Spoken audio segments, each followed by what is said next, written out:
say a vaccine for the deadly Ebola virus could be ready as soon as next year. The World Health Organization says clinical trials of vaccine testing on humans will begin as early as next month.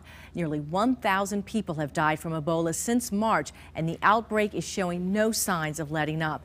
Health workers say it may have killed more people than all the other known Ebola outbreaks combined. One of those outbreaks came 25 years ago right here in Virginia on the doorstep of the nation's capital. Tonight, Melissa Hipolit speaks to a woman who fought to contain the deadly disease. Melissa? Steph, it really is incredible. 25 years later, this woman still works for the state health department. She invited us into her office where she dragged out old newspaper articles that illustrate just how scary this moment was for everyone involved. So there was a lot of media attention at the time. For the first time in nearly 25 years, it was big, it was new. Epidemiologist Diane Woolard revisits a time when the Ebola virus consumed the Commonwealth. This was the first time that Ebola virus had been isolated in the United States. In late 1989 and early 1990, research monkeys from the Philippines at a quarantine facility in Northern Virginia started getting sick and dying. 5 of them tested positive for Ebola virus.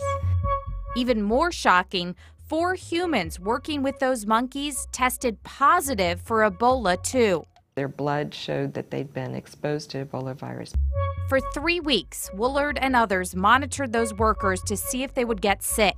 People from CDC were drawing their blood, testing their blood. Thankfully, they never did get sick. This isn't something that could be transferred to humans? Not in this case, no. Wildlife veterinarian Dr. Dave McCrewer says the outbreak serves as the gold standard for vet training. A lot of times we don't know what these animals might be carrying. Okay. McCrewer says the incident is a scary reminder So this is betadine. of why people working with wild animals This is an adult bald eagle. should take every precaution. Whether it be gloves on your hands, a mask on your mouth, or in some cases, full body suits. Important safety measures to make sure what happened in an office building in Reston never happens again. Nobody would move into it. It was empty from 1991 and then torn down in 1995.